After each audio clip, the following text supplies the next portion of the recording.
mkurugenzi wa taasisi ya Legal Aid and Development for Up Community Organization yakiwa PUM. Taasisi yetu tumeandaa maadhimisho pamoja na kongamano kubwa la wanawake, ambako kwa mwaka huu taasisi yetu imetimiza miaka 11 tangu ianzishwe.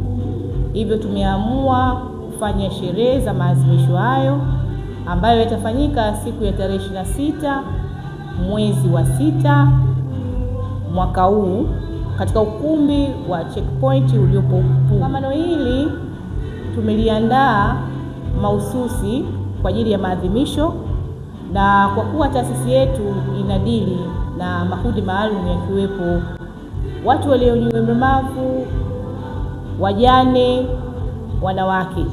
Hivyo tumeona ni vyema tukaandaa kongamano kubwa la wanawake. Lakini kwenye maadhimisho haya tutakuwa na shughuli mbalimbali. Mojawapo ambayo ni kubwa, kutakuwa na kliniki maalum ya kutoa msaada wa kisheria kwa washiriki ambao watakuwa na changamoto mbalimbali za kisheria.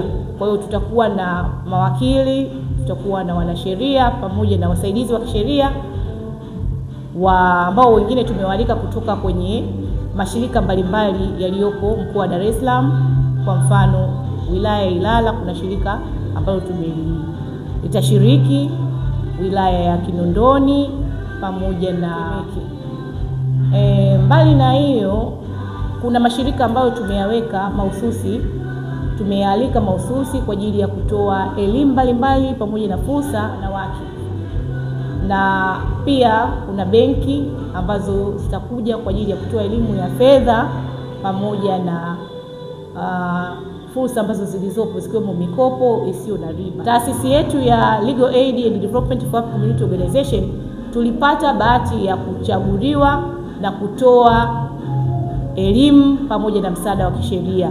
Kwa hiyo nimshukuru Mheshimiwa Rais kwa kuona kuna haja ya kusaidia wananchi bure, na sisi katika kuunga juhudi serikali ya Mheshimiwa Rais wa Jamhuri ya Muungano wa Tanzania Mama Samia Suluhu kwenye upande wa masuala ya haki, sisi tumejikita hapo na sisi tunatoa msaada wa kisheria bure. Wengi wamenufaika kupitia msaada wa kisheria wa Mama Samia Suluhu.